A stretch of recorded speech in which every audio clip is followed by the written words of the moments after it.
should pay the international market price on phases, not straight out. We did a quick simulation for, without mentioning the name, a very big hotel with a shopping mall, a huge shopping mall attached to it. And actually, if they pay 2.25 Egyptian pound per kilowatt hour, instead of they're paying, I think, 68 piastres per kilowatt hour, it's costing the country between 1.8 to 2.25. There is a dispute on this number. The Ministry of Electricity is saying 1.8. That's the actual cost. We think it's more than 1.8. Some experts from we have just have an eye on that, and then exactly. We do have a lot of sources that give us information. That's not my information. Okay. So if we say that these guys, we did the simulation for that hotel, if they start paying the actual cost of kilowatt hour, they actually need to increase the room rate per night $5. And they're a 5-star hotel. Which is nothing. Which is absolutely nothing. If we go to the Red Sea where there is no grid, no national grid there. Okay, so they're all mainly, they're all working on diesel generators. We've done the simulation there for a lot of resorts. And actually need to increase the room rate for $3 because they're not 100% 5 stars, they're 3 stars, 4 stars. So with a percentage of the actual, with the current room rate, you need to increase it with $3. That's it. So these are the serious actions that we need to tackle, is how are we going to lift the subsidization with a proper plan and execute it, not just talk about it and keep on talking about it. I came back to Egypt in 2011. That's when I came back after maybe 20 years outside. And I've been hearing that subsidization lifting for the last 4 years. And I haven't seen an actual step apart from the diesel change from 1.1 to 1.8. Electricity have actually moved a bit in some sectors, but not to the right cost. So we have, for example, diplomatic cars. Okay, they are being filled up with subsidized petrol or subsidized diesel. They are living in houses and they're living in houses and villas, and they are paying the subsidized electricity rate. Why? So all these points need to be tackled seriously and quickly. That's to answer your comment about subsidization. Actually, we talk too much about subsidizing. But this is the problem. Even if you cancel to completely subsidize, they will solve the problem of energy. Actually, they are working with it already, increase the prices, and we were lucky that international oil price has gone down, so it make it, and they are planning to make some other increase. Sure. But this will solve the problem of the government and the balance sheet, but will not solve the problem of availability of energy. Okay, we have to go for a short break. After we should be back again and resume our talk. Stay tuned, don't go away.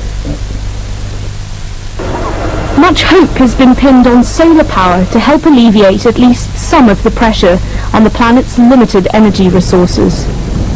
Over the weekend, the oil-rich state of Abu Dhabi officially opened the world's largest concentrated solar power plant so far. The 100-megawatt Shams 1 is expected to provide electricity to 20,000 homes and has cost an estimated $600 million to build. Abu Dhabi sits on proven oil reserves of over 90 billion barrels and has an abundance of natural gas. By contrast, renewable energy is still in its infancy in the region, but could have a big role in the future. Shams 1 is the first step of a strategic plan to diversify energy sources in Abu Dhabi.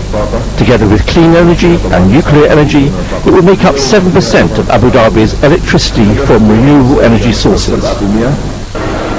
Over 250,000 parabolic mirrors collect sunlight and project it onto a small area. This concentrated energy is then used to heat up a fluid, which produces steam and activates turbines that produce electricity. The plant stretches over an area equivalent to 285 football pitches in the desert some 120 kilometers southwest of Abu Dhabi. Specially designed trucks will be on dusting duty to protect the reflectors from the desert sand, which can seriously compromise the efficiency of the heat collectors. It is hoped that the energy produced by the plant will save 175,000 tons of carbon dioxide every year, which would be the equivalent of taking approximately 15,000 cars off the road.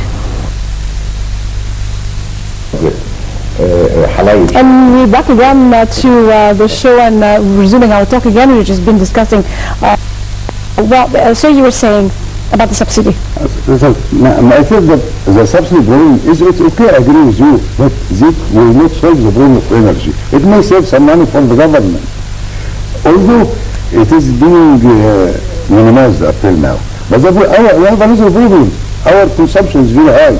We consume 5 times than the European country to have $1 income. For example, this year we have resource energy 32 million equivalent ton. That figure was planned for 2022, even 7 years. So that's what I'm talking about. Our consumption, we have to minimize our consumption. But you cannot minimize the consumption on a short term. You cannot get the production of oil and gas on a short term. The main issues is the subsidies. The English have a saying, they say the peanuts do add up. So even if the subsidies going to be lifted up, and it is a peanut compared to the major oil production, but it will add up. So we need to start somewhere on a short term. So the quick fix is lifting the subsidies on special sectors that are making huge profit, and the country is paying for that, or we start sitting saying, okay, we will grab them new investors to come and do exploration and production, which will take another 6, 7 I agree with you. I said the problem was solved before 7-8 years was not a quick solution. That I said, whatever the solution is, we need not less than 7-8 years. Sure. And subsidies, okay, may solve some money problems. That will make more energy available. I'll just give you a quick example of comparison between Egypt and Germany, for example. Egypt got about 8 hours, average sun hours per year. Germany got 4. Well, for the solar irradiation, it is measured, and that's why a lot of people talk about we have 11 hours, yes, during the summer. But what about the winter? So the average. The average is 9 to 11 hours. No, it's 8 hours because it is measured on the solar irradiation per square meter. So it's not just the solar, the sun is shining and that's it. No, we need the irradiation, the solar irradiation per square meter. And that's a lot of mistake that people keeps on falling in. Even if they are working with the solar energy and doing simulations or whatever, they keep on falling in that mistake because we're still in the learning phase in solar energy in Egypt. So comparing Germany, 4 hours, we're 8 hours. Germany, December 2014, they have installed over the last years, up to that's the report, 38.2 gigawatt PV installed, photovoltaic. 38.2 gigawatt. How much Egypt got from solar energy installed? So far, about 2 megawatt, not giga, megawatt, okay? Which is, there's a 1,000 difference, multiple of 1,000. And maybe after a month, they will be 12 megawatt. Okay? So you see the difference, the big comparison. About the consumption, you would see Europe after 9 o'clock in the evening. You walk around the streets, everything is dark, right? Only the street lights are on. How the street lights are generated? Through solar energy. Feed it into the grid during the day, and they're lighting up during the night. Yes. And that's another quick fix that we can do here in Egypt. We consume from solar street lights about 1.2 gigawatt. We have the poles, it's already installed, and we have the lamp, which is about, in some areas, 400 watt sodium, and in some areas it's 250 watt. They consume a lot of power. Most of the poles, you see them on the highways or even in the streets, they're 24 hours. They're not even working because they don't have enough energy. Or they're working during the day and not working every night. Exactly, when needed. So we need to use the same pole. We don't need to change the pole. We need to change the lamp to 60 watt depending on the street width and the adjacent pole distance, or to 90 watt LED. And put a small solar panel, 150 watt solar panel on it, a controller and a battery. And that's it, you have it for free. from the sun. Let me interrupt you if you're going on that, keep the thought. We talked about this and people say, well, solar energy is expensive. Right. So, is it expensive? And you say, like it's a quick fix, we can use solar energy. Yes. Others say, it's not that simple, we do have the sun, but then it's expensive. Okay, let's come to that cost of, is it expensive or not expensive? It is, yes, expensive as a capex. But it's not expensive as an OPEX, an operating cost. The capex, yes, it's because you pay the chunk money all at the start. So like a power plant. So if we take a 500, Egypt is about 30 gigawatt. I think there's about 28 gigawatt already installed of power plants, either combined cycles or liquid fuels from Mazot. So if we take a 500 megawatt plant, compare it to a 500 megawatt solar energy, you will do a saving of $50 million per year on the operating cost only, per year, if you use solar. But the capex is huge. The capex of the solar for a 500 megawatt is about maybe $800 million. For a 500 megawatt conventional power plant, it's about maybe 500. So there's a $300 million difference here of capex, but you're going to save $50 million per year if you use solar. Yeah, we'll be running out of time in less than 2 minutes. Well, then this is a quick fix.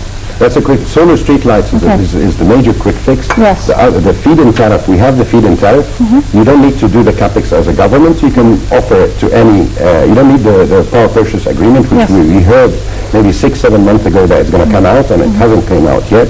How are we going to grab the new developers of solar energy when we qualify a lot of people that they don't know anything about solar energy, and the serious developers of solar energy, they get demotivated. Okay. Sure. Just one final word because we have less than half a minute. A quick fix. Actually, as Mr. said, we have to work on both sides. Try to increase our solar energy and work on minimizing our consumption. Implementing the idea which you have said for those. But then one last word. Is there hope? For sure. If there is actions, there is hope. Right actions. But I'll tell you one thing before we close on the hope. We were closing. Okay, all right. We'll proceed that in other episodes. It's very important to just dwell on that. Okay, we're going now, for more news of the stock market. And before doing that, I have to thank my guests, Dr. Abdelaziz Hijazi and Engineer Yasser Shazli. Thank you very much for being with us. Going to you, Sally. Well, thank you very much, Nermeen, and good evening to all our viewers.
Now starting with Egypt stocks, where they near 10,000 barrier at open.